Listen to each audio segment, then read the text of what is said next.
Topic है और वो होगा तो फिर मैं शेयर कर दूंगा। Thank you sir. ठीक ठीक ठीक।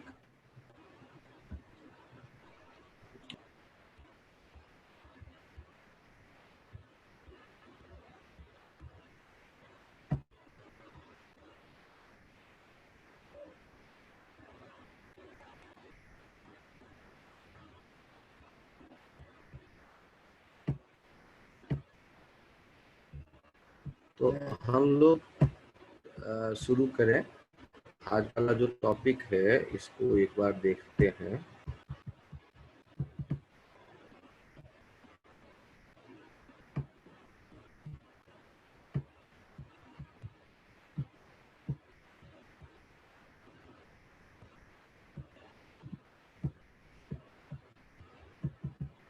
देखिए, जैसे कैपेसिटर का सर्किट एनालाइज करने के लिए कई वहाँ लिया था हम लोगों ने एक स्टैंडर्ड सर्किट, उसी तरह ये भी सामने है इनफाइनाइट लैडर। अब इनफाइनाइट लैडर को समझो, देखो जैसे 36 36 36 करते करते इनफाइनाइट तक लेते गए। आज मैं सर्किट एनालिसिस बता रहा हूँ, फिर नेक्स्ट टर्न पे आगे सर्किट एनालिसिस और सर्किट सॉल्व करना जब सीख जाएंगे आप, तब I D Q by D T को डिराइव करके देखेंगे। उनसे रिलेटेड 5 7 10 फॉर्मूले आते हैं, उनको फिर अलग से सीखें। अभी फिलहाल V equals to I R, उसी को समझने की कोशिश करते हैं। V equals to I R, potential difference किसी रेजिस्टेंस के क्रॉस, यदि V है, रेजिस्टेंस R है, तो I V इक्वल्स टू क्या होगा, आई आर। अब यहाँ देखिए, इनफाइनाइट ये लेडर ऐसा यदि इनफाइनाइट तक गया हुआ है तो इस सर्किट को कैसे सॉल्व करते हैं? सोचो, आपने इनफाइनाइट स्टेप है, यदि एक स्टेप कट करके अलग कर दिया तो क्या सर्किट में कोई चेंज महसूस करेंगे? यहाँ देखिए, 3 और 6 का एक स्टेप आप हटा करके उसके आगे पॉइंट चुन लेते हैं A डैश B डैश, और ये कट करके अलग करते हैं। इसको मैं कहानी में समझाता हूँ कि जैसे सोचो, ये एक सीढ़ी था, सीढ़ी लैडर घर के बाहर रखकर आप सो गए, क्योंकि इनफाइनाइट लेंथ का है तो घर के भीतर तो नहीं ला सकते थे। अब बाहर रख के सो गए तो एक चोर आया, उसका एक टुकड़ा काट के चला गया।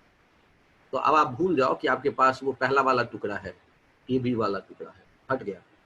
लेकिन आप जब सुबह उठकर उसे देखोगे, यदि एक टुकड़ा सिमेट्रिकली काट के चोर ले गया होगा तो आपको पता भी चलेगा क्या कि एक टुकड़ा कम हो गया? इनफाइनाइट में से एक यदि आपने हटा भी दिया है तो वो तो पता चलने से रहा। अब गौर करिए, मैं आपसे यदि ये कहता हूं कि आप इन दो सर्किट को देखो, एक ऊपर जो है यहाँ पर, और एक सर्किट जो इस डब्बे में है यहाँ पर, A डैश B डैश वाला, ये दोनों सर्किट, इनमें कोई अंतर दिख रहा है? ध्यान से देखो, पहले वाले ऊपर वाले डब्बे में जो सर्किट है उसमें कितने रेजिस्टेंस है? इनफाइनाइट। नीचे वाला डब्बा है उसमें कितने रेजिस्टेंस है? इनफाइनाइट। है कौन से? 3 6 वाले सारे। इनफाइनाइट में एक कम हो गया सर, ऐसा है नीचे वाला डब्बा, इनफाइनाइट में ये कम क्या, वो भी इनफाइनाइट। तो यदि ये दोनों सेम है तो A डैश B डैश के अक्रॉस यदि मैं मान लेता हूं कि इक्विवेलेंट रेजिस्टेंस है R A dash B dash, मान लिया मैंने R A डैश और B डैश, इसके अक्रॉस जो इक्विवेलेंट रेजिस्टेंस है, ध्यान से देखना, ये हमने मान लिया है X। यदि ये मान लिया है X तो ऊपर वाला भी कितना हो जाएगा? ये AB वाला भी कितना हो जाने वाला है? ये भी हो जाएगा X, ये भी हो जाएगा X। क्यों हो जाएगा X? क्योंकि दोनों सिमेट्रिकल है। इस तक में यदि कोई कंफ्यूजन नहीं है तो नेक्स्ट स्टेप देखिए। आप ये सोचिए, वो जो चोर था बड़ा अच्छा चोर था, एक ही स्टेप का लाकर आपके घर के, और आपके पास जानते ही है एडहेसिव कोहेसिव बहुत तरह के एलिमेंट, अब आपने क्या किया, चिपका दिया वापस A डैश B डैश को AB वाले टुकड़े के साथ। तो जैसे ही चिपकाएंगे तो ये जो ऐड करोगे तो इन दोनों को ऐड करने वाला जो आपका नया चित्र बनेगा, किनको ऐड कर रहे हो? ध्यान से दो, मैं घेर रहा हूं, इन दोनों को आप इकट्ठा कर रहे हो, और ये इकट्ठा करके जो चित्र बन रहा है वो कहाँ है? वो यहाँ है। गौर करो, सर ये तो छोटा लग रहा है। अरे तो A डैश B डैश के बदले मैंने X मान लिया ना, क्योंकि वो पूरा X है। ए डैश बी डैश जो ला करके ऐड किया है वो कितना ऐड किया, x। अब बताओ ए और बी के इक्विवेलेंट, ए और बी के अक्रॉस यदि मुझसे अब पूछे कोई कितना होगा इक्विवेलेंट रेजिस्टेंस, तो 6 और x तो पैरेलल में है, 6 into x upon 6 plus x, और वो 3 के साथ सीरीज में है, और ये जुड़ गए, और ये जुड़ करके आर ए बी होगा, और आर ए बी खुद क्या माना आपने, वो भी x, तो इसको x से इक्वेट कर दो, यहाँ पर एक क्वाड्रेटिक इक्वेशन बन गया, सॉल्व कर लो, ये x आ गया। कोई कंफ्यूजन इसमें?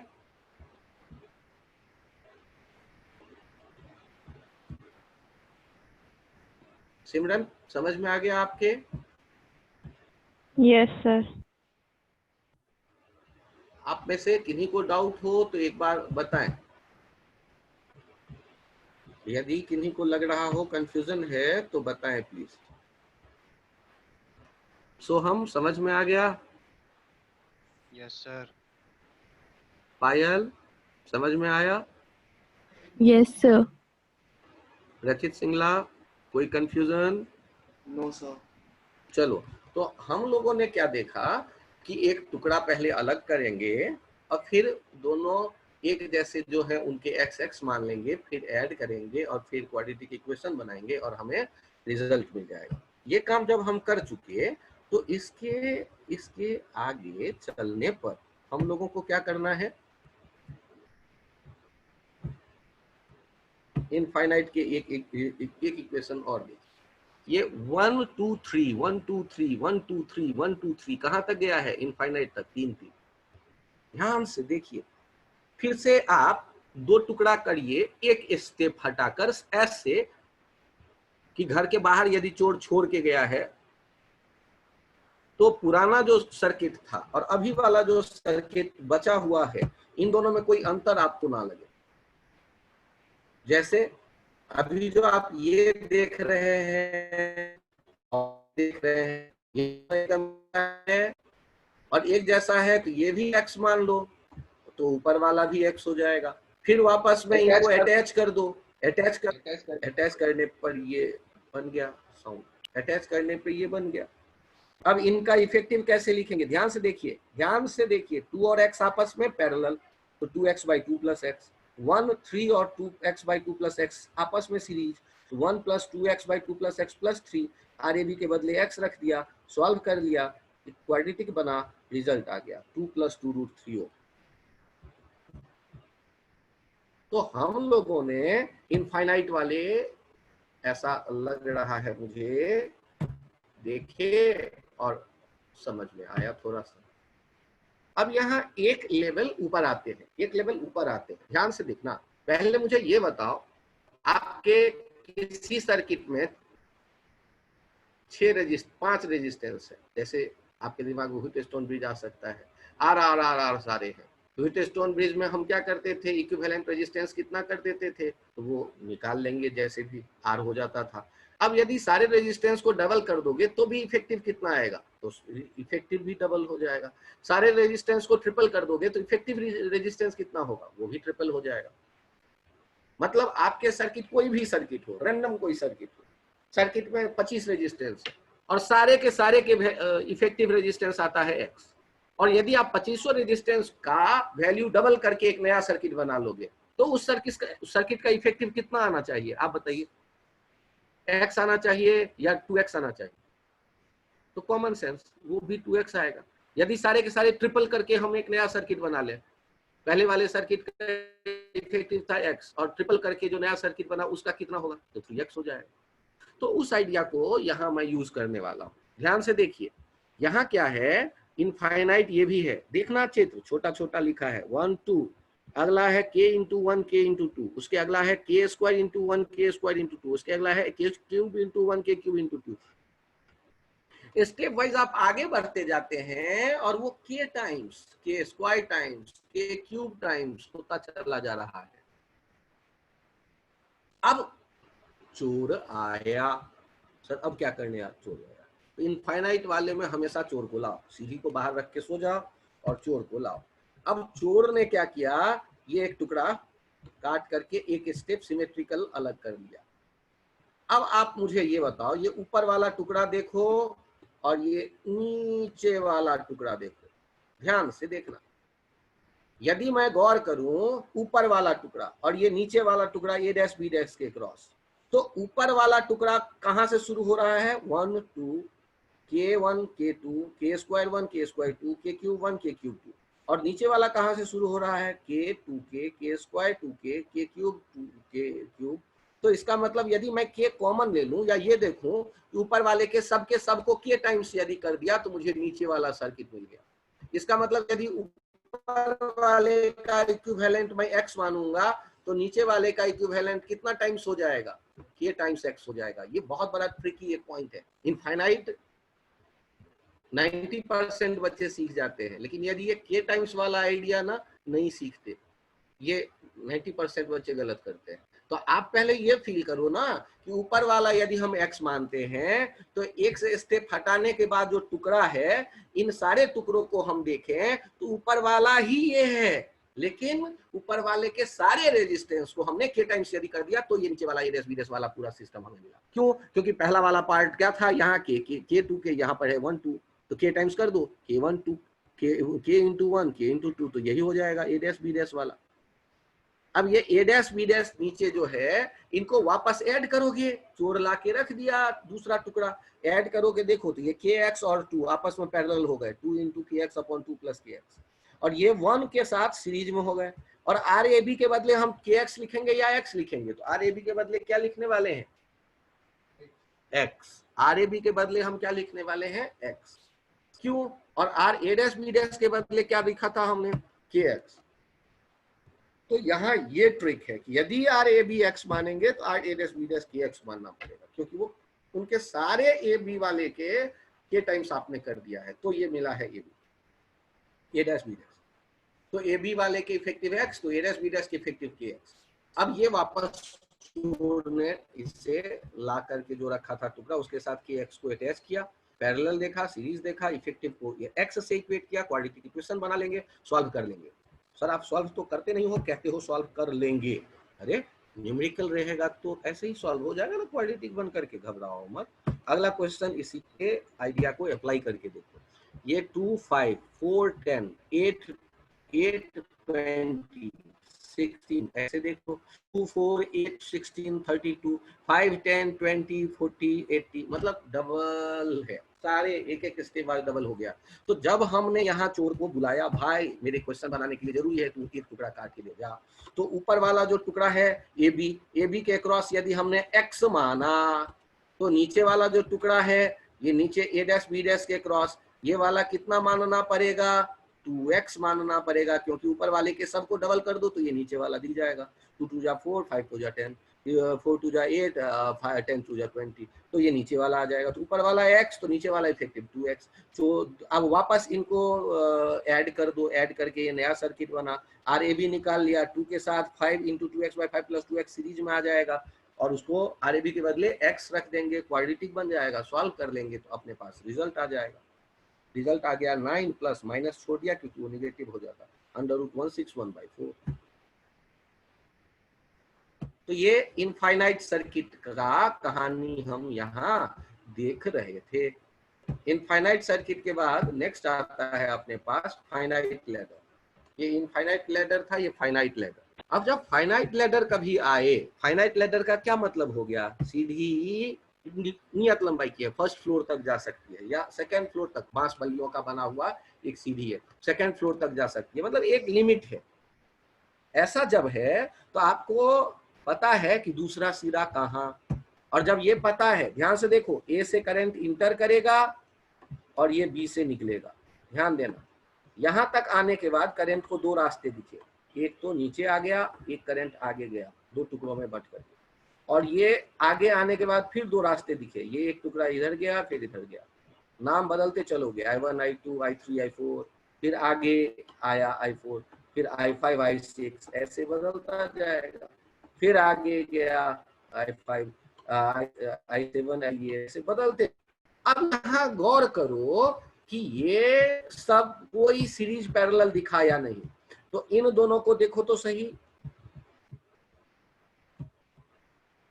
लास्ट वाले दोनों को देखो, इन दोनों से क्या एक ही करंट गुजरेगा या नहीं गुजरेगा, और एक ही करंट गुजरेगा तो हम क्या कह देंगे 4 और 2 सीरीज, सीरीज में रेजिस्टेंस का फॉर्मूला था R1 प्लस R2।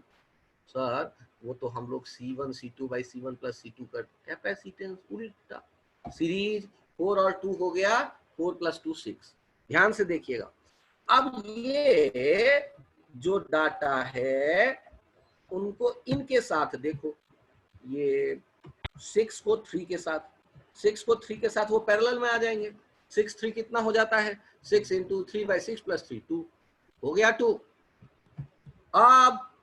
अब आपको मैं अगला देता हूं टारगेट, ये 2 के साथ देखो क्या हो जाएगा, 2 4 और 2 मिल करके 4 के साथ क्या हो जाएगा, 4 और 2 6, 6 और 3 फिर क्या हो जाएगा, 6 और 3 फिर से हो जाएगा 2। सर कब तक ये काम करते रहोगे, तो आप ही तो अकल लगा लो ना, यहाँ आ जाओ, इधर से बढ़ते चले आए, यहाँ फिर से हो जाएगा 6 और 3 2 2 और 4 6, तो RAB कितना हो जाएगा, RAB हो जाएगा 6 ओम। सिमरन क्या एक बार और बताऊं? यस सर, एक बार और बता दो। सर ये तो हम गिन सकते हैं, अगर 40-50 आ जाए तो 40-50 भी होंगे, 100-200 भी होंगे, लेकिन एंड यदि दिखाया गया है आपके डायग्राम में, तो एक तो या तो चांस है इनफाइनाइट वाला, आपने तो एक देख लिया इनफाइनाइट वाला, उसके लिए तो गिन नहीं सकते हैं, तब भी आप बनाने का तरीका देख चुके, और जिसमें गिन सकते हैं उसमें तो ऐसे ही करते चले आओगे। यदि ये सर सीरीज में ऐसे आसानी से टुकड़ा छोटा नहीं हुआ तो फिर सीरीज पैरेलल 25 बार यूज करो, रिजल्ट तक पहुंच जाओ। जैसे ध्यान से देखिए, सिमरन आपको समझाने के लिए ऊपर वाला चित्र में यदि नीचे वाले चित्र में मैं आता हूँ, देखिए जिसके अक्रॉस आपको रेजिस्टेंस निकालना हो इफेक्टिव, वहां क्या करते हैं, एक बैटरी जोड़ करके सोचते हैं एक तरफ से करंट इंटर करेगा और दूसरे तरफ से वापस आएगा। पहला काम तो ये करते हैं मन ही मन। तो मैंने मान लिया ये है पॉजिटिव टर्मिनल, इधर से करंट आया I0 या I, यहाँ करंट आने के बाद उसके दो रास्ते दिखे, तो इधर गया मान लो I1 और इधर गया I2। अब नाम भी मैं लिखना छोड़ दूंगा, आगे आया, यहाँ गया I3 और यहाँ गया I4, फिर आगे गया, यहाँ गया I5 और यहाँ गया I6। अब बताओ ये जो इधर वाले 6 और 3 हैं, इनसे एक ही करंट गुजरेगा या नहीं गुजरेगा, 6 3 और ये 6 है और ये 3 है और ये 3 है, इनसे एक ही करंट गुजरा या नहीं गुजरा सिमरन? यस सर, एक ही करंट। तो ये सीरीज में हुआ या नहीं? Yes sir. ये कितना हो गया, 12 12, और ये 12 वाला जो है इस 4 के साथ कैसा होगा, इस 4 के साथ सर पैरेलल। हाँ, तो 12 और 4 मिलकर के कितने हो गए, सर 3। 12 into 4 upon 12 plus 4 3। वाह वाह, अब ध्यान से देखना, ये जो पूरा है ये पूरा कितना में बदल गया, ये पूरा टुकड़ा बदल गया 3 में, ये 3 ये 3 6 और 6 फिर से हो गया कितना, 12। 12 और 4 फिर से कितना हो गया, 3 3 और 6 कितना हो गया, 12 12 और 4 कितना हो गया, 3 3 और 6 कितना हो गया, 12। ये आंसर कितना आ गया, 12 ओम। सिमरन ये थोड़ा थोड़ा समझ में आया? यस सर, आ गया। पायल आपके भी समझ में आए ये? Yes sir. यस सर मतलब एक बार और बताऊं थोड़ा सा? नहीं सर, पूरा आ गया। पक्का, बहुत बढ़िया। अच्छा, अब रचित सिंगला आपको कोई डाउट हो तो बताएं प्लीज। नो सर, आ गया। वेदांत, शिखर? हाँ सर। चलिए, अब हम लोग ये समझ रहे हैं, यदि ऐसा लग रहा है कंफर्टेबल है तो हाँ कि अगले वाले टुकड़े को कैसे देखा जाए। ध्यान से देखिए, अगले वाले एग्जांपल में यहाँ से करंट आना शुरू करेगा I, यहाँ आने के बाद दो रास्ते हो गए I1 I2, यहाँ आने के बाद I3 I4, यहाँ आने के बाद I5 I6, और इधर से फिर वापस पहुंचेगा I। ये ध्यान रखिएगा, जो निकलता है वो वापस पहुंचता है B वाले। अब सबसे छोटा सीरीज पैरेलल ढूंढते हैं, तो ये सबसे छोटा सीरीज पैरेलल ये वाला आपस में क्या कहलाएगा, 60 और 4 सीरीज में। ठीक है पायल? Yes sir. 60 और 4 कितना हो गया? 20। Series R equals to R1 plus R2। Series में अब वो कैपेसिटर वाला दिमाग से हटाना पड़ेगा। कैपेसिटर में करते थे C1 C2 upon C1 plus C2, लेकिन ये रेजिस्टेंस है, इसमें क्या R1 प्लस R2। ठीक सिमरन, 16 और 4 20 हो गया। 20 और 5 क्या होगा ये बताइएगा? सीरीज सर या पैरेलल? 4 बहुत सर बढ़िया, पैरेलल। पैरेलल। ये 4 हो गए। 4 हो गए तो अब 16 के साथ वो क्या हो जाएगा? फिर से सीरीज 20। ठीक ना? ये कितना हो जाएगा? 16 और 4 20, और 20 और फिर उस 5 के साथ क्या हो जाएगा? 4 पैरेलल में आने पे। साथ छूट गया लगता है पायल। अरे सिमरन, समझ में आया यहाँ तक? यस सर सर आ गया। या एक बार और बताऊं? नहीं सर आ गया। ठीक, अब देखिए ध्यान से, फिर यहाँ होगा 4 और 16 क्या हो जाएगा? 20। ये फाइनल रिजल्ट कितना आ जाएगा? फाइनल रिजल्ट आ जाएगा 20 ओम। फाइनल रिजल्ट हो जाएगा 20 ओम। ऊपर वाला 6, उसके बाद वाला 12 और उसके बाद वाला 20। ऊपर वाला क्या, जो पहला जो है, एक बार और बता दूं सिमरन, या आप थोड़ा एनालाइज कर लेंगे खुद से? देखिए तो सर हो सिमरन, जाए इसमें अब अच्छा एक बार मेरे साथ साथ देखिए, ये 4 और 2 कितने हो गए? सर 6। 6 और 3, सर 6 और 3 2। 2 और 4, 6 6 3, 2 2 4, 6 6 3, 2 2 4 सर 6, 2 6 3 2, 2 और 4 6 रिजल्ट आ गया। ठीक ना? Yes sir. बहुत बढ़िया। तो हम लोगों ने ये एनालाइज करना सीखा फाइनाइट लैडर। फाइनाइट लैडर में किसी को डाउट हो तो एक बार अनम्यूट करें अपने आप को और मुझसे पूछें। चलिए नेक्स्ट कर देखते हैं। अगला देखिएगा, बैलेंस्ड व्हीटस्टोन ब्रिज। तो बैलेंस्ड व्हीटस्टोन ब्रिज का क्या कंसेप्ट था? याद करिए ना, P/Q इक्वल्स टू R/S यदि होता था तो 3/6 1/2 हो गया, 2/4 1/2 हो गया। इसका मतलब ये बैलेंस्ड है। बीच वाला 5 गायब कर दो, ये देखो बैलेंस व्हीटस्टोन ब्रिज से। अब A से करंट B तक जाएगा तो एक ऊपर वाला रास्ता, एक नीचे वाला रास्ता। ये 3 6 हो गया 9, 2 4 हो गया 6 और 9 6 हो गया 18/5। अगला देखिए, बी को पहले अनफोल्ड कर देते हैं, लेफ्ट साइड से यदि राइट साइड में लेकर चले गए। अब ये व्हीटस्टोन ब्रिज दिखने लगा। अब क्या करेंगे? 1/3 2/6 बैलेंस्ड है, बीच वाला कट कर दो। अब 1 और 3 हो गया 4, 6 और 2 हो गया 8, 4 × 8/4 प्लस 8। अगला देखिए 4/8 3/6, फिर ये भी बैलेंस, 5 वाला गायब कर दो, रिजल्ट निकाल लो। उसका अगला देखिए 1 4 4 16 आपस में P/Q/R/S वाला रिलेशन फॉलो कर रहा है। 9 को हटा दीजिए, ऊपर हो गया 5, नीचे हो गया 20। 5 और 20 का आप देखते हैं, या तो ऐसे कर लो 1/RAB, इस तरह से RAB निकल करके चला आ गया, 5 20 वैसे फोड़ होता।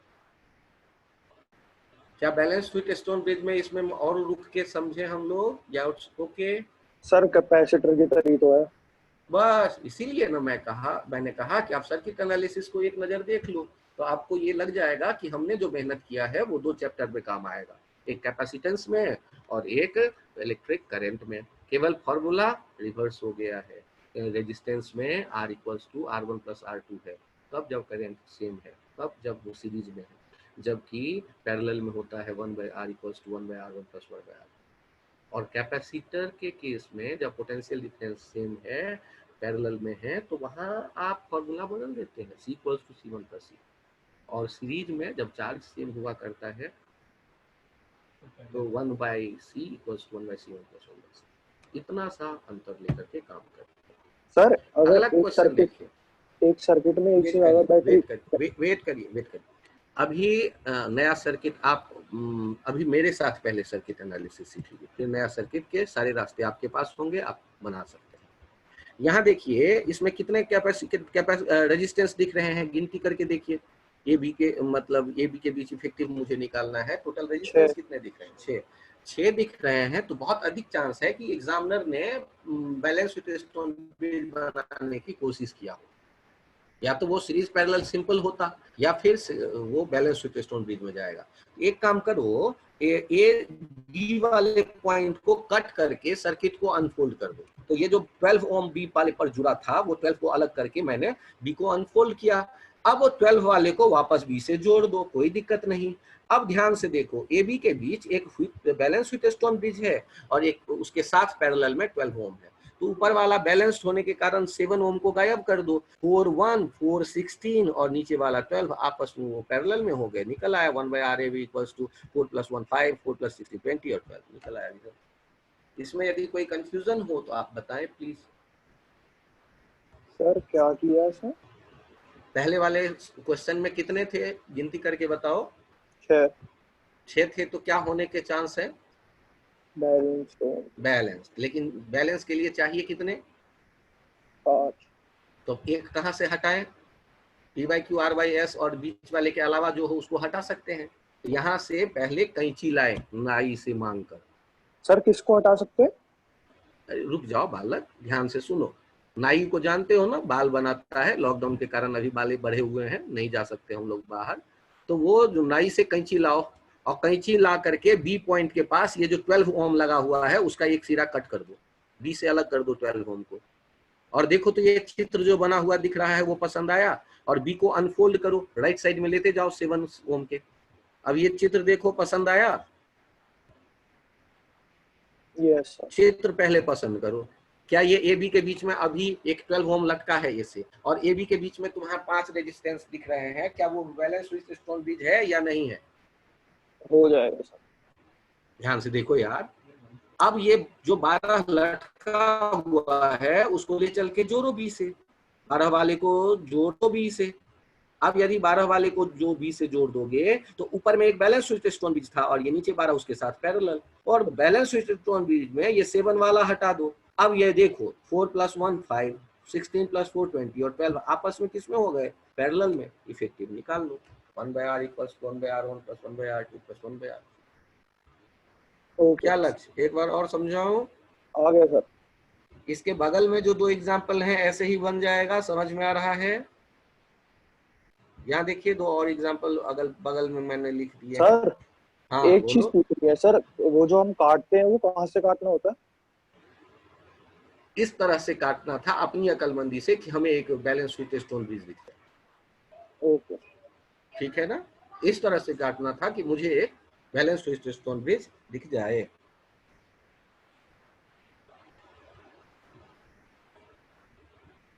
नेक्स्ट, अगला पॉइंट ध्यान से देखिएगा, मिरर इमेज सिमेट्री।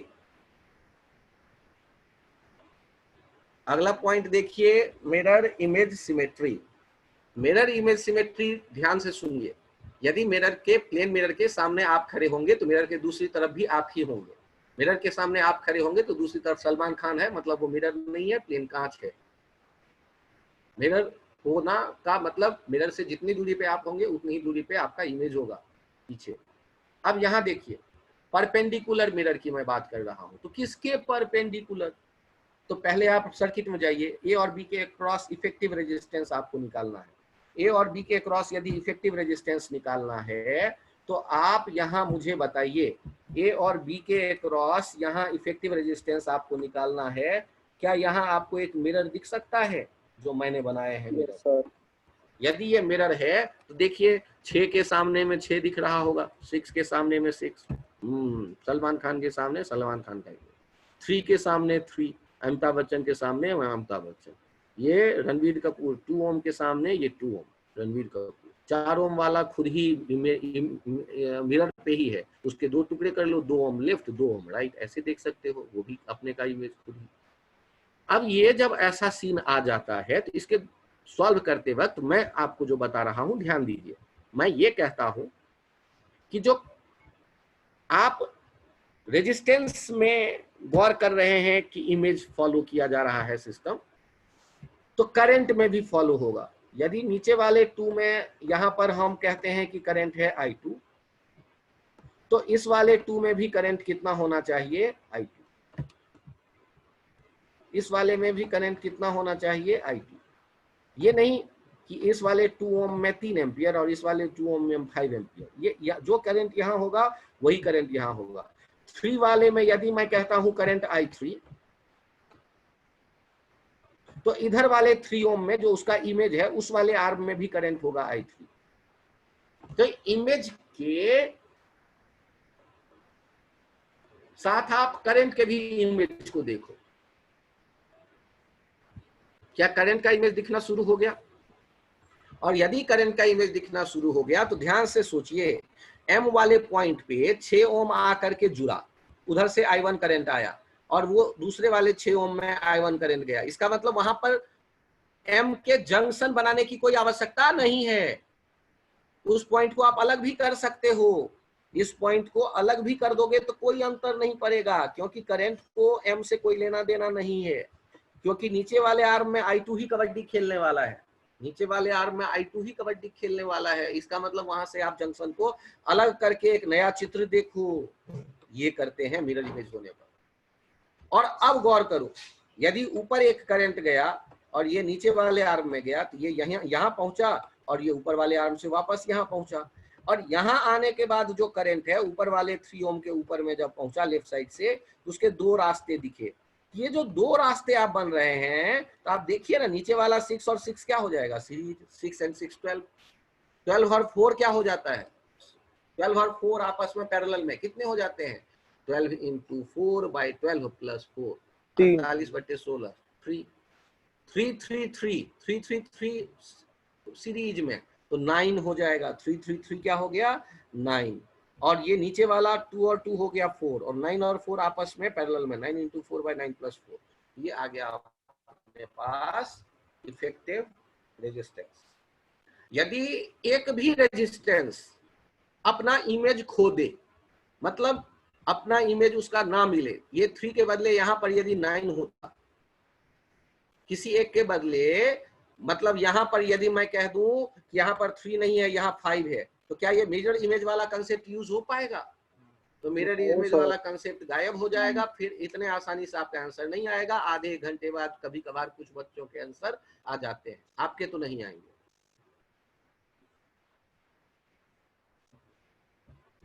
अब यहाँ पर आपको यदि ये समझ में आया हो, इससे पहले तो मैं आपसे पूछ लूं, जिनको फिर से समझना है वो बताओ। लक्ष्य आपके समझ में आया? Yes sir.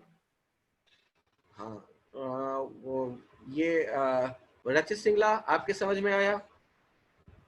Yes sir. सोहम, कोई कंफ्यूजन? No sir. ठीक। अब पायल ये बताओ, यहाँ मिरर है, इतना समझ में आया तुम्हारे? Yes sir. पक्का ना? और यदि मिरर समझ में आ गया तो करंट का भी इमेज बनेगा। यदि 6 ओम में करंट 2 एम्पियर है, तो अब सामने वाले 6 ओम में भी कितना होगा, कहो 2 एम्पियर। 2 एम्पियर। तो इसका मतलब वो दोनों 6 आपस में क्या होने चाहिए, सेम करंट यदि गुजर रहा है, तो यही डायग्राम बनेगा ना। फिर यहाँ चेक करो ना, फिर जो हम लोग डायग्राम बना रहे हैं वो कैसा डायग्राम बना रहे हैं, देखो ना, यहाँ देखो, वो 6 और 6 को ऊपर कर दिया, M हटा दिया, जंक्शन वहां रखने की आवश्यकता नहीं पड़ी मिरर सिमेट्री होने पर। सर मतलब M पॉइंट पे ना करंट गया ना आया। हाँ, तो M पॉइंट को हटा दिया, जंक्शन रख के क्या फायदा। और जैसे ही मैंने ऐसा किया, तो अब सर्किट एनालिसिस के लिए यहां नए सिरे से सोचो। यहां से तुमने करंट भेजे और यहां से करंट बाहर आया, करंट रास्ते में इधर 2 रास्तों पे गया, इन दोनों को सीरीज में कह दोगे, ये नीचे वाले 2 और 2 ओम, नीचे वाले 2 और 2 ओम सीरीज, क्योंकि एक ही करंट गुजर रहा है, ये 4 हो जाएगा। और ऊपर वाला यहाँ आकर के फिर 2 रास्ते पे करंट जाता, देखो ये इधर 4 और इधर 6, ये 6 और 6 सीरीज। पायल, आपको ये 6 और 6 सीरीज में दिखा या नहीं दिखा, बताइए? Yes sir. तो 6 और 6 कितना हो गया, 12, और 12 और 4 आपस में पैरेलल में दिखा या नहीं सिमरन, ये बताइए? Yes sir. बस अब सॉल्व कर लो, simple series circuit, parallel circuit करते करते रिजल्ट तक आ जाएगा। केवल M जंक्शन तभी टूटेगा जब मिरर इमेज सिमेट्री हो। M जंक्शन अलग करेंगे, 6 और 6 वाले को ऊपर शिफ्ट करेंगे, सिर्फ और सिर्फ तब जब मिरर इमेज सिमेट्री दिखे, परपेंडिकुलर मिरर, किसके परपेंडिकुलर? ये बी, जिसके क्रॉस आपको इफेक्टिव रेजिस्टेंस निकालना है, उसके परपेंडिकुलर मिरर। इसके बाद देखिए 12 और 4 हो गया, ये 3 3 3 3 हो गया, ये 9 सीरीज में, 9 और 4 पैरेलल में हो गया। यहाँ देखिए आगे, यदि कोई कंफ्यूजन हो तो बताएं प्लीज। सर आ गया सर। बहुत बढ़िया। तो हमने एक और पॉइंट समझने की कोशिश की कि आखिर सीरीज पैरेलल का क्या कहानी है। अब आगे बढ़ो, आगे बढ़ने पर आप चेक करो नेक्स्ट, यहाँ कितने रेजिस्टेंस दिख रहे हैं? बहुत सारे, और इनमें भी सिमेट्री ही होने पर सॉल्व हो पाएगा, नहीं तो बड़ा लफड़ा होने वाला है। और यदि सिमेट्री से सॉल्व होगा ऐसा लग रहा है तो उसके मजे लो। कैसे? तो देखो यहाँ मिरर मैं बनाता हूँ, आपको पसंद आ जाए तो बताना। क्या ये मिरर पसंद आ रहा है? देखो तो, सलमान खान शाहरुख खान वाला गणित बैठा कि नहीं? सर दीपिका पादुकोण, तो दीपिका पादुकोण देखो, ऐश्वर्या राय, सारे एकदम इमेज बन रहे हैं। 6 है, 11 है, 12 है, 3 है, 10 है। इनके यदि पोजीशन भी हम बदल दें, कोई एक इधर उधर जो इमेज वाले रिलेशन को फॉलो नहीं करेगा, तो अपना वो सिमेट्री वाला कहानी बंद हो जाएगा। तो फिर वो कॉम्प्लेक्स सर्किट एनालिसिस में जाएगा, आधे घंटे में आंसर आएगा। अब मुझे बताओ कौन सा जंक्शन तोड़ना होगा हम लोगों को ऐसे सर्किट देख करके? तो वो जो सेंटर वाला जंक्शन है उसको हटा दो, 6 को ऊपर शिफ्ट कर दो, नीचे 3 को नीचे शिफ्ट कर दो, और अब सिंपल सीरीज पैरेलल अप्लाई करना शुरू करो। देखो 6 और 6 कितना हो गया? यहाँ 6 और 6 हो गया 12, 12 और 4 हो गया 3, 11 11 22, 3 24, 11 11 22, 22 और ये 3 हो जाएगा 24, नीचे 12 12 24, और उसके नीचे 3 and 3 6, 6 and 12 4 हो गया, 10 और 10 20, 24 24 24 24 हो जाएंगे, ये तीनों हो गए, ये 24/3 ये टर्म आ गया। केवल एक मिरर होने से आपको कॉन्फिडेंस आ जाना चाहिए कि अब मैं बना दूंगा। पायल एक बार और समझाऊं क्या? नहीं सर, सर आगे सर। बहुत बढ़िया। नेक्स्ट देखिए, यदि नेक्स्ट में हम लोग आते हैं तो अगला वाला चेक करिए, parallel mirror image like symmetry, parallel mirror image like symmetry. अब parallel mirror image like symmetry का क्या चक्कर है? Parallel mirror image like symmetry का क्या चक्कर है? तो परपेंडिकुलर किसके परपेंडिकुलर लेते थे? तो जिसके अक्रॉस इफेक्टिव रेजिस्टेंस निकालना होता था उसके परपेंडिकुलर।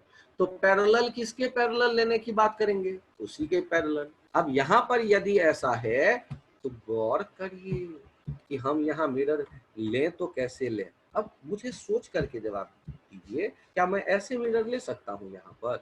देखिए तो सर अक्रॉस ए बी, तो दो का इमेज से 6 तो नहीं, तो ये पॉसिबल नहीं। यदि नहीं है तो मुझे दूसरा रास्ता ढूंढना पड़ेगा यार।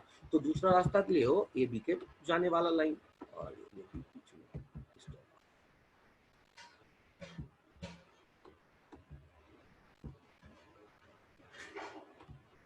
ये ए बी से जाने वाला लाइन। अब हम देखते हैं इमेज वाला कहानी सेट बैठ रहा है यार। देखो 2 का इमेज 2, 6 का इमेज 6, 3 खुद मिरर पे लेटा है, मिरर पे आप लेट जाओगे तो वही तो आपका इमेज हुआ 3, 9 का इमेज खुद ये 9, 10 का इमेज 10, 10 का इमेज 10।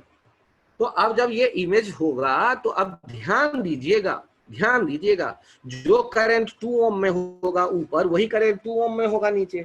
तो जो पोटेंशियल ड्रॉप इस 2 ओम पे होगा वही पोटेंशियल ड्रॉप नीचे 2 ओम पे होगा। तो जो पोटेंशियल इस ऊपर वाले एम पे मिलेगा वही पोटेंशियल इस एन पे मिलेगा। VA minus IR, VA minus 2I, VA minus 2 into I, VA minus 2 into I, ये VM होगा, ये VN होगा। और यदि M और N का पोटेंशियल ड्रॉप एक जैसा, M और N का पोटेंशियल एक जैसा है, इसका मतलब इन दोनों को यदि मैं कंबाइन भी कर दूं तो कोई फर्क नहीं पड़ने जा रहा सर्किट में। और जैसे ही M और N को कंबाइन करेंगे, मतलब नीचे वाले सर्किट को जैसे ब्रेड को मोड़ते सैंडविच बनाने के लिए, तो ब्रेड को बीच से मोड़ते सैंडविच बनाने के लिए, वैसे सर्किट को फोल्ड कर दो। मिरर के क्रॉस, ए बी के क्रॉस, और एम को एन पे सुपर इम्पोज कर दो। जैसे ही ऐसा करोगे तो ये 2 ओम आपस में पैरेलल हो जाएंगे, 10 और 10 पैरेलल हो जाएंगे, 6 और 6 पैरेलल हो जाएंगे।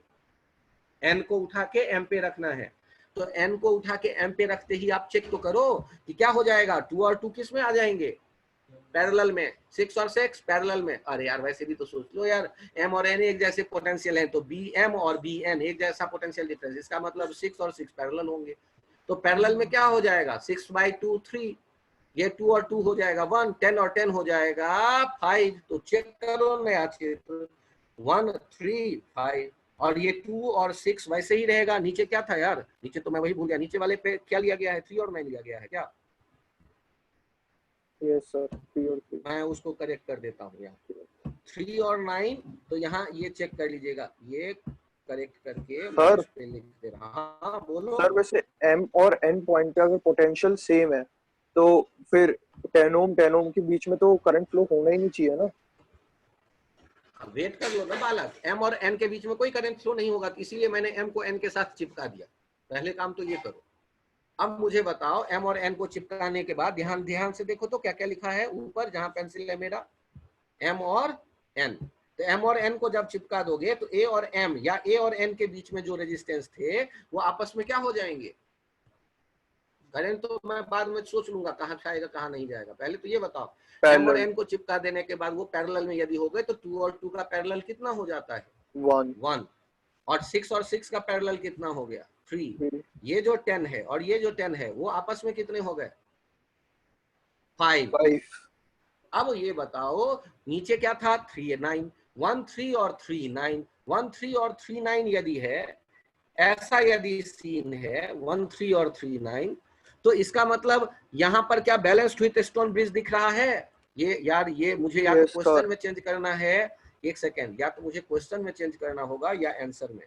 क्यों, क्योंकि ये लफड़ा चल रहा है। यहाँ नीचे आगे हर एक जगह मैंने 2 6 लिखा हुआ है, 2 6 लिख करके सॉल्व कर दिया है। तो 2 6 लिख करके सॉल्व करेंगे तब भी आंसर आएगा। यहाँ मैंने यदि क्वेश्चन में बदल दिया 2 और 6, यहाँ 2 और 6 तो भी चलेगा।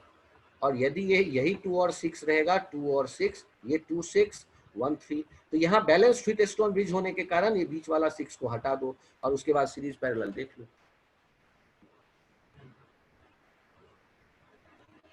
एक बार और समझाऊं क्या,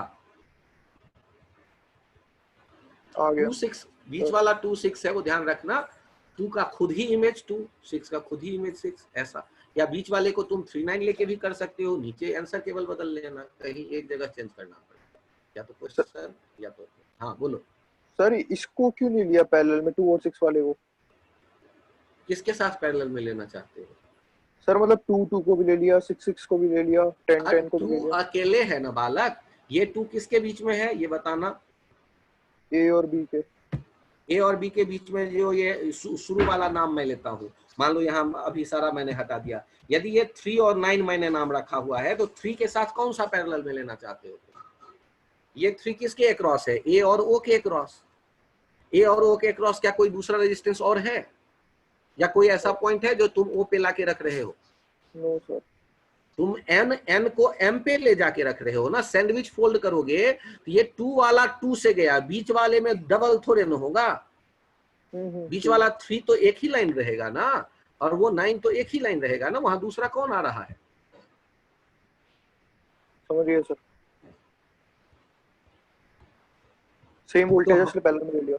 हाँ, तो यहाँ चेक करिए, यहाँ देखिए, अब ये जो पिछला वाला जो था उसमें क्या क्या आया, ध्यान देना, उसमें आया पैरेलल मिरर और साथ में बैलेंस विथ स्टोन ब्रिज, दो आइडिया आया है, पैरेलल मिरर और बैलेंस विथ स्टोन ब्रिज, दो कंसेप्ट आए, दोनों में एक नहीं आता, क्वेश्चन छूट जाएगा। अब अगला देखिए, combined parallel and perpendicular mirror image symmetry, ये कंबाइंड, तो कंबाइंड का क्या लफड़ा है वो मैं समझाना इस क्वेश्चन में चाहता हूँ आपको।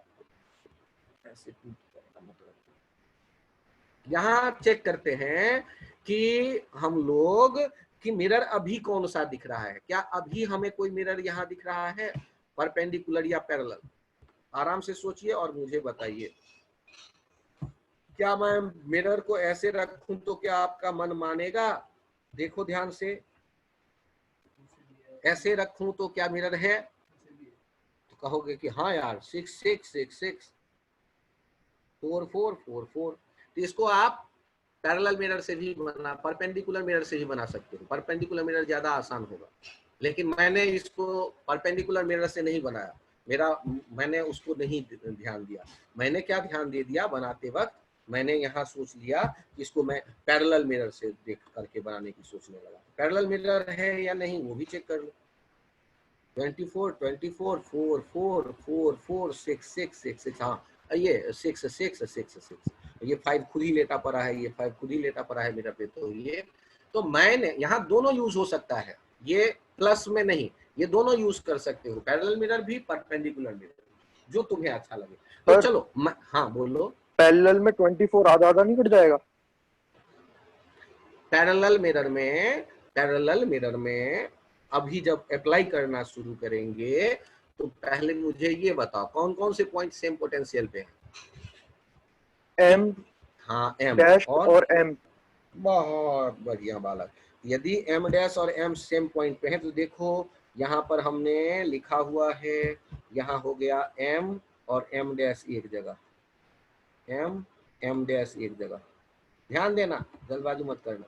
और उसी तरह एन डैश एक जगह, एन डैश एक जगह। मैंने फोल्ड कर दिया, क्यों? क्योंकि मैं यूज कर रहा था पैरेलल मिरर। आप परपेंडिकुलर मिरर भी यूज कर सकते हो। और अब देखो तुम जो कह रहे थे वही मैंने भी किया। 24 और 24 किसके बीच में था? एक 24 था एम डैश एन डैश के बीच और एक था एम एन के बीच, दोनों के पोटेंशियल ड्रॉप एक जैसा, तो पैरेलल में 24 24 हो गया, पैरेलल में 12। ये 4 और ये 4 हो गया 2, ये 4 हो गया 2, चेक कर लो। और इधर उधर ये 6 और ये 6 हो जाएगा 3, ये 6 हो जाएगा 3, 5 5 बचे रहे।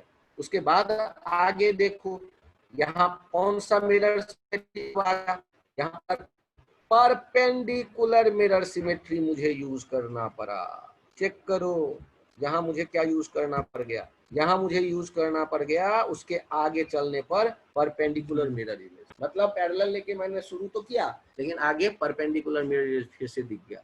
तो फिर नीचे वाले को ऊपर मैंने शिफ्ट कर दिया, जंक्शन हटा दिया, 3 और 3 आपस में पैरेलल सीरीज, उसके 12 के साथ वो पैरेलल, फिर 2 और 2 के साथ सीरीज। इफेक्टिव देखो आ गया। अरे सर एक ही दिन में इतना सोचेंगे तो दिमाग का जो है हीट रेजिस्टेंस के कारण बहुत ज्यादा डेवलप होगा। हाँ तो मैं कौन सा कह रहा हूँ कि आसान नहीं है या टफ नहीं है, दोनों ही चीजें हैं। सीख गए तो आसान, नहीं सीख पाए तो बहुत टफ, और सीखने के रास्ते में हो तो एवरेज। कल तक टफ लगेगा, परसों से आसान लगेगा। घबराना नहीं है, केवल कोशिश करते जाना है। पैरेलल मिरर, परपेंडिकुलर मिरर, जो मिरर दिख जाए, दोनों दिखे तो मैं सजेस्ट करूंगा परपेंडिकुलर मिरर फॉलो करो, वो उसमें टाइम थोड़ा कम लगेगा। कारण क्या है कि पैरेलल मिरर के साथ मोस्टली हम देखते हैं कि बैलेंस स्विच स्टोन भी जाता है। तो दो कंसेप्ट यहाँ पर क्या आ गया, पैरेलल मिरर के साथ परपेंडिकुलर मिरर, एक स्टेप बाद फिर आ गया, काम तो वही करना पड़ा। कोई भी रास्ते पे चल पड़ो यार, रास्ता होना चाहिए, चल पड़े। हाँ ध्यान देना। हाँ बोलो। अगर इसमें शुरू से ही परपेंडिकुलर से करते तो कैसे होता? हाँ शुरू से ही परपेंडिकुलर से करते तो ये तो आसान आइडिया है, ये तुरंत देख सकते हो तुम। यहाँ गौर करो, इसको हटा देते और इसको हटाने के बाद हम लोग क्या कर देते, यहाँ 6 वाले को नीचे जंक्शन, तुरंत जंक्शन ही तोड़ देते। ये 6 वाला इधर नीचे कर देते, ये वाला ऊपर कर देते। अब ये 3 टुकड़े में पैरेलल आ जाता आपस में। दिखा क्या? ऊपर देखो 6 और 6 हो जाता 12 और 24, एक नया कुछ निकल आता। इधर 6 और 6 और 12 और 24 से पैरेलल में। इधर एक टुकड़ा ऊपर, एक टुकड़ा बीच वाला टुकड़ा आपस में पैरेलल में, रिजल्ट आ जाता। ओके दिखा? अब यदि ये समझ में आ गया तो हम लोग देखते हैं फिर next. Complex circuit with some symmetry. Complex circuit with some symmetry. अब सोचो कॉम्प्लेक्स सर्किट में सिमेट्री है, विथ सम सिमेट्री, तो कौन सा सिमेट्री दिख रहा है यहाँ? इधर 1, इधर 2, इधर 2, इधर 1। ध्यान से देखिएगा। अब मैंने माना कि इधर से आने वाला करंट है I1 + I2, एक तरफ I1 गया, एक तरफ I2 गया। और जबकि ऊपर आ गया 2, नीचे आ गया 1, इसका मतलब ऊपर जो आया होगा आगे गुजरने के लिए वो करंट I2 और नीचे से गुजरा होगा I1। और सर्किट में ये सिमेट्री का फायदा हमने लिया, और आगे ये पहुंचा होगा, आगे जो पहुंचा होगा वो आगे कौन सा पहुंचा होगा, I1 प्लस I2 फिर से बाहर निकला होगा। ध्यान से देखो बाहर कौन निकला होगा, I1 प्लस I2।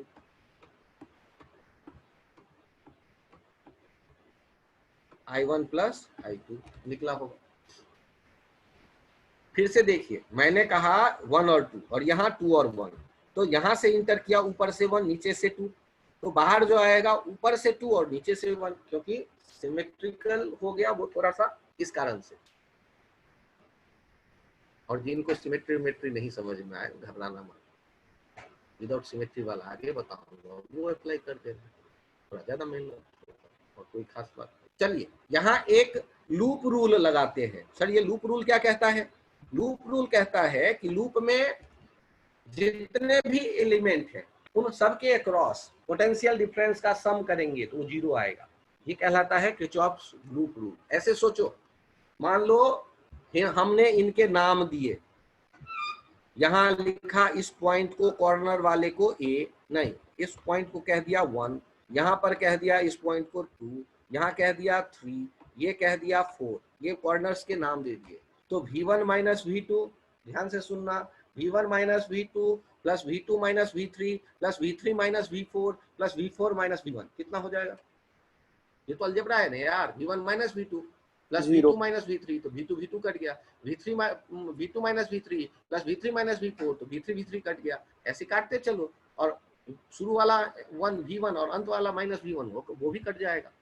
तो ये ही आइडिया फॉलो करते हैं। और ये बताओ V1 माइनस V2 लिखते कैसे? तो V1 माइनस V2 IR होता है। सर माइनस IR भी तो हो सकता है। अरे करंट जिधर जा रहा है तो करंट के डायरेक्शन में यदि तुम उंगली लेके चलो, मान लो मैंने ये सर्किल एक बना कर दिखाया है कि कैसे चक्कर लगाते हैं, मन ही मन मैं 1 2 3 4 में चक्कर लगाओ, क्लॉकवाइज लेफ्ट वाले लूप में चक्कर लगा रहा हूँ और सबके पोटेंशियल डिफरेंस लिखने वाला हूँ। तो पोटेंशियल डिफरेंस IR होता है, या तो प्लस IR या माइनस IR।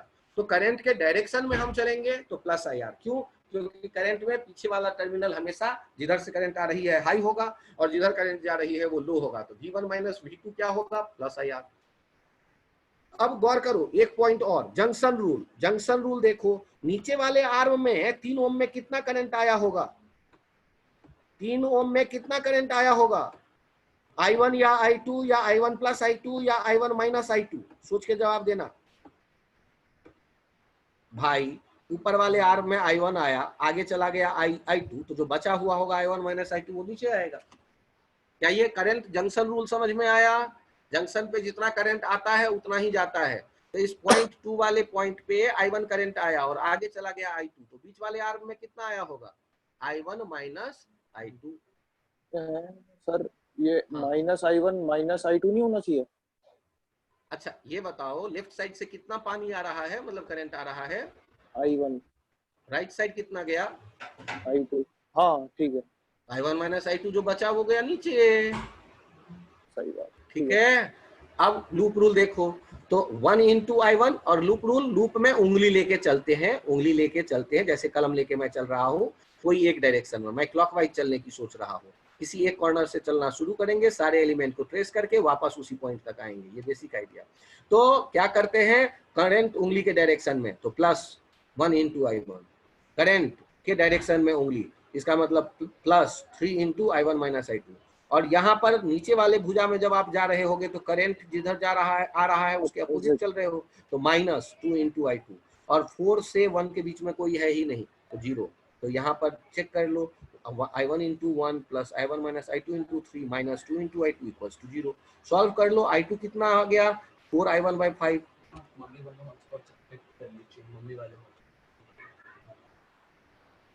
सर हाँ बोलो।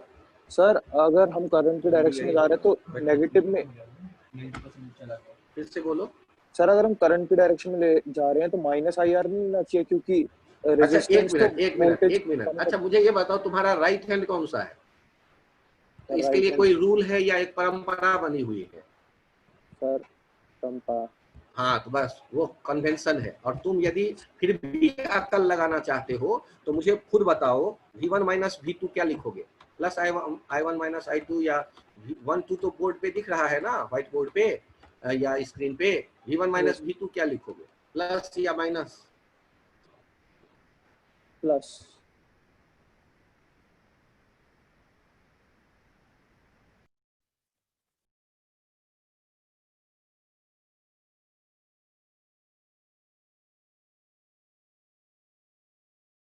हाई में से लो घटाओगे तो पॉजिटिव आएगा। कौन सा गणित लगा रहे हो?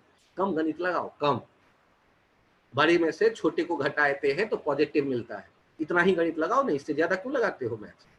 अच्छा, 2 और 3 में किसको हाई हमने माना है? हमने करंट किधर से किधर जाते माना है? ऊपर से नीचे या नीचे से ऊपर? 2 से 3। तो कौन हाई होगा पोटेंशियल?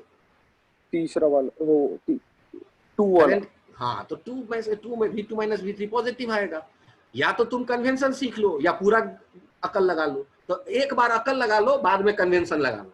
यदि हमेशा कन्वेंशन लगाओगे तो मैं कहूंगा लूप टूल मत लगाना, नहीं तो तुम्हारा आधा घंटा खराब होने वाला है। लेकिन 12th के बच्चों का उससे काम भी नहीं चलेगा। लूप टूल बोर्ड पूछेगा, शर्तियां, बोर्ड ही कम गड़बड़ हो जाएगा तो फिर IIT में कैसे नंबर आएगा? IIT में पास करने के बाद भी बोर्ड वाला तो वो पास करना जरूरी होता है ना। तो लूप टूल तो सीखना ही पड़ेगा, कंपलसरी है। और कन्वेंशन है ये, परंपरा। कई बार लोग उंगली लेके चलते हैं और वो ये सोचते हैं कि मैं V2 माइनस V1 लिख रहा हूं, तो उनका निगेटिव आएगा। करंट के डायरेक्शन में उंगली लेके जाएंगे तो फिर सोचते हैं मैं V3 माइनस V2 लिख रहा हूं और उंगली जा रहा है 2 से 3, तो फिर उनका निगेटिव आएगा। ये परंपरा अलग अलग है, अलग अलग तरह से फॉलो करते हैं। मैं जब उंगली लेके चलता हूं तो मेरे दिमाग में क्या है? मैं V1 माइनस V2 लिख रहा हूं। फिर और आगे उंगली बढ़ाता हूं, V2 माइनस V3 सोच रहा हूं। फिर आगे उंगली बढ़ाता हूं, V3 माइनस V4 सोच रहा हूं। फिर आगे उंगली बढ़ाता हूं, V4 माइनस V1 सोच रहा हूं। अब मेरे हिसाब से तुम चलो और तुम बताओ क्या लिखना चाहिए मुझे? V1 माइनस V2 मुझे क्या लिखना चाहिए? पॉजिटिव या नेगेटिव? V2 माइनस V3 क्या लिखना चाहिए? पॉजिटिव। और V3 माइनस V4 क्या लिखना चाहिए? नेगेटिव, क्योंकि करंट आ रहा है 4 से 3। देखो ध्यान से, लोअर से हायर। हाँ, अरे ओ ऐसे नहीं, हायर से लोअर। हाँ, तो 4 हायर है ना, जबकि मैं उंगली लेके कहां से जा रहा हूँ? 3 से 4, और करंट आ रहा है 4 से 3। तो V3 माइनस V4 मैं लिखने वाला हूं तो नेगेटिव ही तो लिखना पड़ेगा। Yes sir. और V4 माइनस V1 कुछ नहीं है, 0।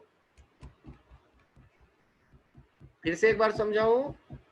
और आपके इस, हाँ बोलो। 3 और 4 वाला बता दो, बाकी सारा समझ आ गया। 3 और 4 में तुम मुझे बताओ, अभी कोई लूप रूल नहीं जानते हैं। मैं V3 माइनस V4 लिखना चाहता हूं, तुम बताओ क्या लिखूं? ये पॉजिटिव आना चाहिए या नेगेटिव आना चाहिए? मैं V3 माइनस V4 लिखना चाहता हूं, ये पॉजिटिव आएगा या नेगेटिव आएगा? सर नेगेटिव आएगा। तो बस इसमें अकल कहाँ लगा रहे हो यार? इतना ही तो है, बड़ा और छोटा। हमेशा करंट बड़ा से छोटा में आता है। मैं लिख किसको रहा हूँ? छोटा माइनस बड़ा, ये तो नेगेटिव आना ही है। तो ये माइनस, मैं क्या लिखूंगा? Minus 2 into I2, 2 into I1, जो भी है वहां करंट कौन सा है? I1 है, I1 माइनस के साथ। अब उंगली से समझाओ सब। तो उंगली लेके कहां से कहां जा रहे थे? 3 से 4। इसका मतलब मैं क्या लिखने वाला था? मेरे मन में क्या है? मेरा कन्वेंशन क्या है? V3 minus V4। तो V3 माइनस V4 मेरा निगेटिव आएगा। तो अब ध्यान रखो, मेरा क्या कन्वेंशन मैंने बनाया? उंगली लेके चलेंगे, उंगली लेके चलेंगे। यदि करंट के डायरेक्शन में रेजिस्टेंस के ऊपर से गुजरेंगे तो प्लस IR, करंट के अपोजिट उंगली लेके गुजरेंगे तो माइनस IR। यदि पहले पॉजिटिव टर्मिनल मिल जाएगा बैटरी का तो प्लस V लिखेंगे। यदि पहले नेगेटिव टर्मिनल मिल जाएगा तो माइनस V लिखेंगे, जैसे कैपेसिटर में लिखते थे।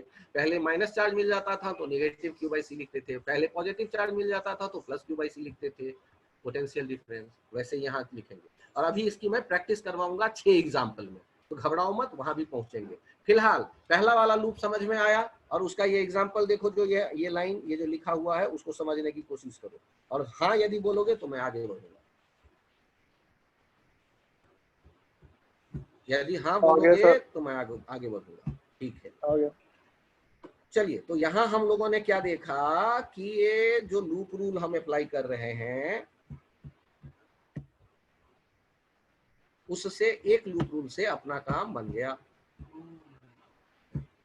अब जब हमारे पास I2 आ गया, फिर हम क्या करेंगे ये बताओ? जब I2 आ गया तो याद करो हमारे पास आइडिया था एक बहुत इंपॉर्टेंट फॉर्मूला, R बराबर V बाई I। अरे सर ये तो बच्चों वाला फॉर्मूला है, वही इस चैप्टर में वही सारे क्वेश्चन तुम्हारे बनवा लेंगे। अब चेक करो, R A B equals to V A B by I A B. A से बी के तरफ कौन सा चार्ज कबड्डी खेल रहा है? तो चार्ज कबड्डी खेल रहा है 1 से 2 वाला। चार्ज कबड्डी खेल रहा है I1 प्लस I2, या करंट कबड्डी खेल रहा है I1 प्लस I2। यही दोनों हैं जो लेफ्ट साइड से एंटर करते हैं और बी से निकल जाते हैं, I1 प्लस I2। तो टोटल जो IAB लिखोगे I1 प्लस I2। और पोटेंशियल डिफरेंस कैसे लिखेंगे? उंगली लेके लिखना शुरू करो। VA माइनस VB के लिए उंगली ए से लेके चलो, कहीं से भी चलो। मैं ऊपर से जा रहा हूँ, ऊपर वाले दोनों लाइन से, तो 1 into I1 plus 2 into I2 पहुंच गए बी तक। वो हो गया ए से बी का potential difference, VA minus VB। क्या मैं फिर से दिखाऊं? यहाँ देखो, ये रबर लेके चल रहा हूँ, ए से चला, ये करंट के डायरेक्शन में जा रहा हूँ, प्लस 1 इंटू I1, करंट के डायरेक्शन में जा रहा हूँ, प्लस 2 इंटू I2, और ये बी तक पहुंच गया। ये VA माइनस VB आ गया मेरे पास। और VA माइनस VB जब आ गया मतलब VAB आ गया, IAB आ गया। I2 के बदले लिख देता हूँ 4I1 बाई 5, I1 कट पिट गया। RAB कितना निकल आया? 13/9। RAB निकल आया 13/9। RAB निकल आया 13/9। ये था कॉम्प्लेक्स सर्किट विथ सिमेट्री। नीचे वाला देखो, नीचे वाले सर्किट में फिर से वही कहानी है कि एक क्यूब है वायर का बना, जिसके हर एक जो आर्म है उसका रेजिस्टेंस है R, और मुझे ए और बी डायगोनली अपोजिट क्यूब में 2 पॉइंट दिख रहे हैं, उनके क्रॉस इफेक्टिव रेजिस्टेंस पता करना है। उनके क्रॉस इफेक्टिव रेजिस्टेंस पता करना है। कैसे काम करेंगे? तो ध्यान से देखिए, ध्यान से देखिए। आई करंट इंटर करेगा, आई करंट बाहर निकल करके आया, ये मैंने मान लिया। और मुझे बताइए, जब करंट आई इंटर करता है तो इंटर करने के बाद, करंट आई जब इंटर करता है तो इंटर करने के बाद क्या बन गया? 3 रास्ते मिले। तीनों रास्ते एक जैसे हैं या तीनों रास्ते अलग अलग हैं? ये बताओ। सेम, तो बराबर। सेम, तो करंट को मैंने बराबर बांट दिया, I/3 I/3 I/3। और पहुंचने वाला भी होगा I/3 I/3 I/3 सिमेट्रिकल। अब I/3 जहां पहुंचा है उसके बाद 2 रास्ते दिखे, वो दोनों सेम हैं या अलग अलग? सेम, सिमेट्रिकल होने के कारण I/6 अब फिर से देखिए, RAB क्या लिखेंगे? RAB लिखेंगे VAB by QAB। Interesting. RAB क्या लिखेंगे? VAB by IAB। RAB VAB by IAB। अब देखिए, VAB कैसे लिखते थे? लूप रूल, किरचॉफ्स, उंगली लेके। लूप में नहीं गए, लेकिन ए से बी तक तो जा सकते हैं उंगली लेके। चलिए, उंगली लेके चलना, किसी एक रास्ते को, किसी भी रास्ते को पकड़ो, जिस रास्ते को पकड़ना चाहते हो। तो सब इंसान आलसी होता है, छोटा रास्ता कोई ना कोई पकड़ेगा। तो R into I/3 plus R into I/6 plus R into I/3 पहुंच गए बी तक। ये हो गया पोटेंशियल डिफरेंस। और आया कौन सा करंट? I से डिवाइड कर दिया, ये 5R/6 आ गया रिजल्ट। पायल, थोड़ा थोड़ा समझ में आया ये? सिमरन, आपके कुछ थोड़े से समझ में आए? पायल, अभी टेंशन है थोड़ा, नहीं? चलिए अगला क्वेश्चन देखें। यदि आपको लगे कि ठीक है कोई खास बात नहीं, अगला मजे लो। अगले वाले ए और बी कहाँ है? क्यूब के फर्श पे है। ए और बी कहाँ है? क्यूब के फर्श पे है, छत पे नहीं है, डायगोनली अपोजिट नहीं, फर्श पे डायगोनल के अपोजिट। अब ए और बी वाले पॉइंट से रास्ते देखो, क्या नीचे वाले दोनों रास्ते अलग अलग हैं या सिमेट्रिकल है? अरे फर्श से ए से बी तक जाओगे तो दोनों रास्ते सिमेट्रिकल है कि अलग अलग हैं? सिमेट्रिकल। तो उनमें करंट माना आई और आसमान में गया I', और उसी सिमेट्री को बी पे जाके फॉलो करो। दोनों रास्तों से आएगा, फर्श वाले रास्तों से आएगा, जैसा निकलेगा वैसे ही आएगा सिमेट्रिकल होने के कारण। और ऊपर वाले आसमान से नीचे उतर के आएगा I'। अब मुझे ये बताओ कि इस AB के अक्रॉस जब इफेक्टिव रेजिस्टेंस हमें देखना पड़ रहा है, तो यहां पर गौर करना, ये I वाला जो नीचे वाला आर्म दिख रहा है,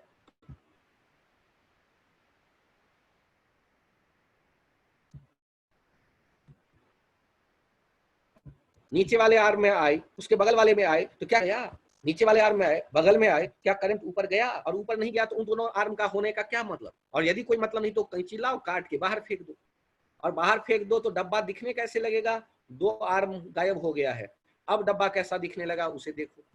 सर और यदि हाँ, ऊपर क्यों नहीं बोलो गया? बोलो। ऊपर क्यों हाँ, नहीं गया? अच्छा अच्छा अच्छा, ए से निकला था कितना कितना करंट, नीचे आए वाले आए आई आई, और बी पे पहुंचना कितना कितना है, आए आए। तो वो ऊपर चला जाएगा तो आई कहां से पहुंचेगा? हाँ हाँ। और नहीं पहुंचा, ऊपर नहीं गया तो उनको हटा दो, और जैसे ही हटा दोगे तो अब नया चित्र, अब सिंपल सीरीज पैरेलल अप्लाई कर दो, रिजल्ट आ जाएगा। ऊपर वाला 4 जो आर है वो आर में बदल जाएगा, 2R 2R 2R 2R आपस में आर, आर आर आर ऊपर वाला सीरीज, और नीचे वाला 2R 2R आर, और उसके साथ वो पैरेलल इफेक्टिव 3/4 आर आ जाएगा। थोड़ा ध्यान से देखोगे समझ में आने लगेगा, और घबराना मत, ये आप सीखोगे भूलोगे कोई बात नहीं, फिर से सीखेंगे, लेकिन कोशिश तो करेंगे कि कलम उठाए बिना उत्तर बोल सके, या कम से कम लिखें उत्तर हमें मिल जाए। यहां देखिए, complex circuit without symmetry, complex circuit किसके साथ? Without symmetry. और विदाउट सिमेट्री अब कैसे बनाओगे आप? अरे करना क्या है, करना तो वही है,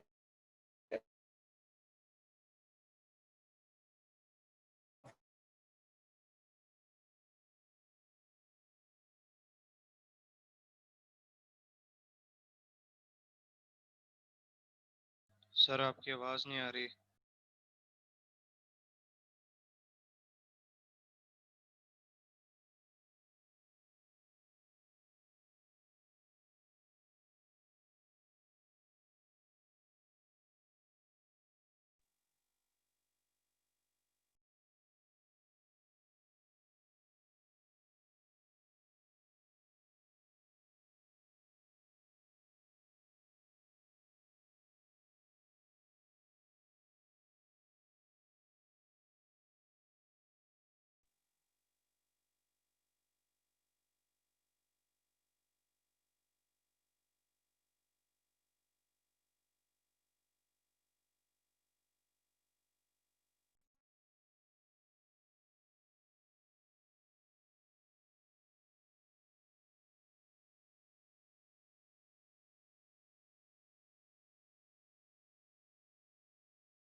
हाँ हेलो,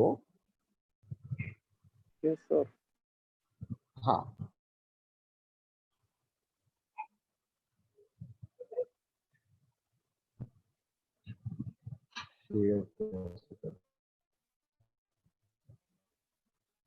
लैपटॉप से मैं मोबाइल पे आ गया। शेयर करने का रास्ता खोल दो। बोला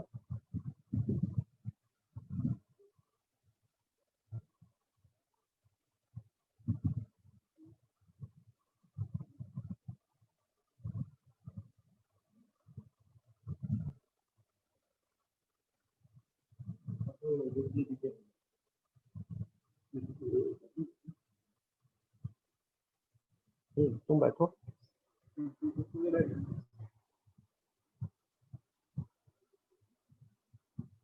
ये अभी सामने आया एक वाला, मैं मोबाइल पे शेयर कर रहा हूँ।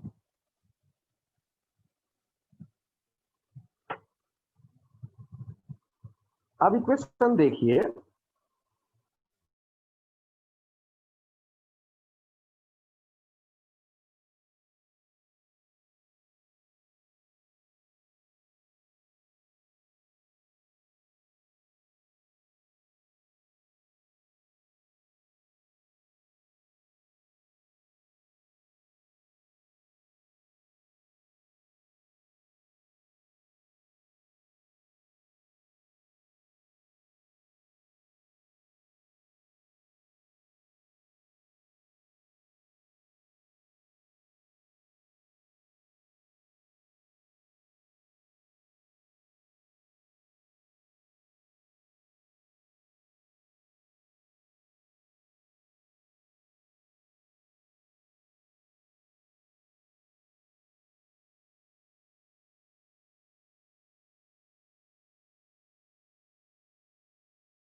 यहाँ पर फिर से चेक करते हैं। पहले वाले लूप में देखते हैं। पहले वाले लूप में हम लोग ऐसे चल रहे हैं, पहले वाले लूप में क्लॉकवाइज चल रहे हैं। उससे इक्वेशन आ रहा है 1 इंटू I1, वाले लूप में 1 into I1 plus 2 into I2 minus 3 into I2 equals to 0। और दूसरे वाले इक्वेशन में 2 into I2 plus 5 into I3 plus I2 minus 4 into I1 minus I2। यहाँ आप चेक करिए तो ये आपको मिल जाता है देखने के लिए। यहाँ पे ये I2 वाला, यहाँ पे I2 इंटू 2, फिर 5 into I3 minus 5 into I3 minus I2 plus में, और उसके बाद माइनस में 4 इंटू I1 माइनस I2। दूसरा इक्वेशन, और दो इक्वेशन को सॉल्व करते हैं क्लास 7 के के बेसिस पे, और आर ए बी बराबर लिखते हैं। और ध्यान से देखिएगा, अननोन है 3, I1 I2 I3, तो दो इक्वेशन से वो सॉल्व नहीं होंगे। I1 भी I3 के फॉर्म में आ जाएगा, I2 भी I3 के फॉर्म में आ जाएगा, अपना काम हो गया, रेशियो निकल सकता है। अब यहाँ पर R A B V A B by I A B सोचते हैं। ए से बी तक ऊपर वाले रास्ते से मैं चलता हूँ, 1 into I1 plus 4 into I1 minus I2, ये potential difference V A B हो गया। और टोटल करंट इंटर कितना किया था, I1 प्लस I3 से डिवाइड कर दिया, सारे के वैल्यू को I3 में ले गए, I3 कट गया और आर ए बी निकल करके चला आया 187/62। हेलो, क्या यहाँ तक कंफर्टेबल हो? Hello hello yes sir. अब यदि यहाँ तक का आइडिया क्लियर है तो अगला स्टेप क्या होने वाला है? नेक्स्ट स्टेप में हम इसका कोई शॉर्टकट ढूंढते हैं, और वो जो शॉर्टकट है वो आपको आसान लगेगा। आसान ये भी है, अब ये भी है मैं बोलूंगा तो आपको कष्ट होगा।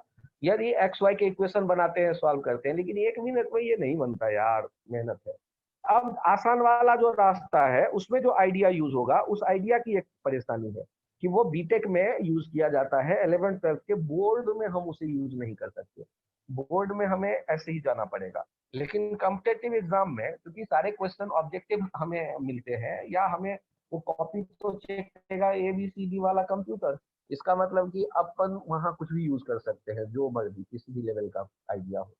अब यहाँ देखिए उस आइडिया का क्या नाम है, मैं इसे हटाता हूँ, शेयर से कैसे हटाते हैं ना, स्टॉप,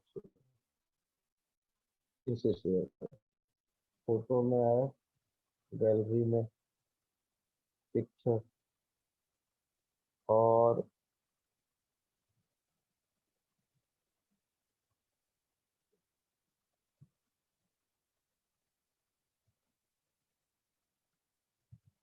ये देखिए अब नया एक तरीका इस तरह के सॉल्व कर दे। लिखा हुआ है solving unbalanced with stone bridge by delta two star conversion. अरे डेल्टा माने अल्फा बीटा वाला भाई डेल्टा। यहाँ देखो तो क्या ये बैलेंस्ड विथ स्टोन ब्रिज है? एग्जाम्पल जो है पहला 14352, क्या ये बैलेंस्ड है? अरे कुछ हाँ ना में जवाब दे दो यार, मैं सुनना चाहता हूँ। नहीं सर। नहीं है। अब इसको कैसे सॉल्व करेंगे? तो सॉल्व करने का रास्ता, इकलौता रास्ता, सीधा सा रास्ता मैं बता रहा हूँ। कैसे सॉल्व करना है? तो सॉल्व करने के लिए हम लोगों को इस जगह ये जो डेल्टा है जिसका नाम है AMN, AMN डेल्टा है सर, माने क्या हुआ? अरे डेल्टा जैसा दिखता है इसलिए डेल्टा कहते हैं। उसको स्टार में बदल देंगे। ध्यान से देखिए, स्टार AMN, बीच में O है, वहां से 3 लाइन निकला है तो उसको हम स्टार कह देते हैं। तो उस डेल्टा को स्टार में बदलने का एक मेथड है, जिस मेथड को हम लोग कहते हैं डेल्टा स्टार कन्वर्जन। और इसको प्रैक्टिस करके सीख ले। तो ऑब्जेक्टिव क्वेश्चन जो अनबैलेंस्ड स्टोन ब्रिज का होगा वो भी हम 1 मिनट में बना दे सकते हैं। ध्यान से देखिए, आपने M से एक रेजिस्टेंस बनाना है, N से जुड़ा एक रेजिस्टेंस बनाना है और N से जुड़ा एक रेजिस्टेंस बनाना है, और उन सबका एक कॉमन पॉइंट होगा O, और वो कहलाएगा स्टार। डेल्टा बदल जाएगा स्टार में। और ऐसा करने के बाद क्या होगा कि आपको सिंपल सीरीज पैरेलल सर्किट दिखने लगेगा, जो कि वहां नहीं दिख रहा था उससे पहले तक, डेल्टा जब तक था। तो एक डेल्टा को स्टार में बदल सकते हैं, चाहे राइट वाला डेल्टा या लेफ्ट वाला। तो मैं आदत बनाता हूँ लेफ्ट वाला बदलूंगा। अब लेफ्ट वाले में बदलने का तरीका क्या है? M से जुड़े जो रेजिस्टेंस है उनको मल्टीप्लाई कर लो, और डेल्टा में जितने हैं उनका सम से डिवाइड कर लो। तो डेल्टा में है 2+2+3, और M सर वाले से मल्टीप्लाई क्योंकि, हाँ बोलो बालक। डेल्टा मतलब ट्रायंगल।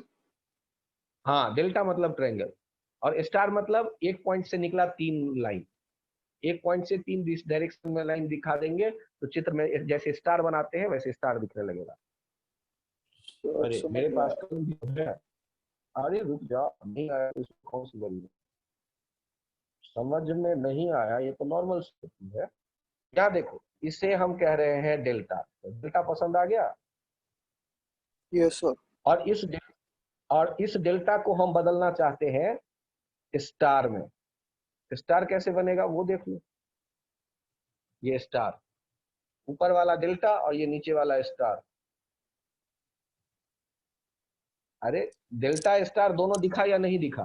दिख गया सर। अब डेल्टा को स्टार में कैसे बदलेंगे वो सीख लो। देखो इनके नाम क्या है? डेल्टा जो लिया है लेफ्ट साइड का लिया है ट्रायंगल, क्या नाम है? नाम बोलो लक्ष्य। AMN। और यहाँ भी AMN कहाँ लिखोगे ये बताओ मुझे। दूसरे वाले में AMN कहाँ लिखने वाले हो? ये A, ये M, ये N। और पहले वाले में भी ये A, ये इधर M और ये N। AMN नाम वही रहेगा, केवल बीच में एक आ जाएगा पॉइंट जिससे ये स्टार बनेगा जुड़ के 3।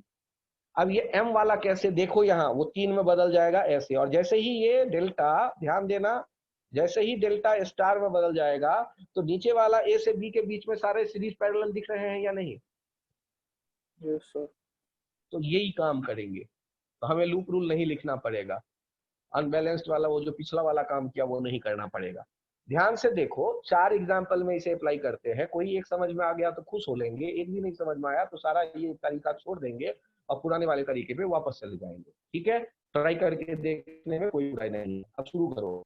2 × 1 M पहले लिख रहा हूं मैं, तो M से जुड़ा हुआ देखो, M से जुड़ा हुआ यहाँ देखो, 2 into 1, उसके अगल बगल वालों को मल्टीप्लाई किया और डेल्टा के तीनों से सम करके उसे डिवाइड किया, 1 + 2 + 3।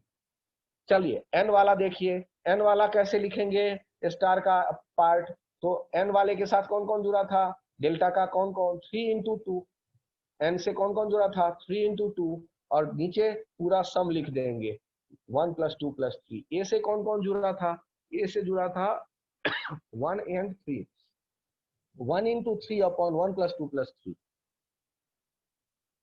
अब वहां देखो ऊपर हो गया 2/6 मतलब 1/3, नीचे हो गया 6/6 ये 1, और यहाँ ए के साथ वाला हो गया 3/6 दैट इज 1/2। अब ध्यान से देखना 1/3 और 4 सीरीज में, 1 और 5 सीरीज में, आपस में पैरेलल में, वो 1/2 के साथ फिर वो सीरीज में, सॉल्व कर लो रिजल्ट आ जाएगा। और घबराना मत, मान लेता हूं नहीं समझ में आया इसीलिए घबराना मत, और हम लोग ऐसा कोशिश करेंगे कि ये नहीं समझ में आया तो दूसरा समझने की कोशिश शुरू करते हैं। स्टॉप शेयर सर फिर से कर रहे हैं, हाँ बोलो। सर अगली क्लास से करा देना सर, अब दूसरी क्लास का टाइम होएगा। अरे वाह वाह, चलो कोई ये भी आइडिया बुरा नहीं है। अच्छा, अभी तक का जो सर्किट एनालिसिस किया है उसका ये वाला पीडीएफ मैं शेयर कर दूंगा आज, उनको घर पे एनालाइज कर लेना, अगले में फिर इन्हें एलैबोरेट कर देते हैं, ठीक है। ओके चलिए सर, अभी सर के लिए रिकॉर्डिंग इतना, भी भेज देना। हाँ इतना ही, बाय बाय। Bye sir.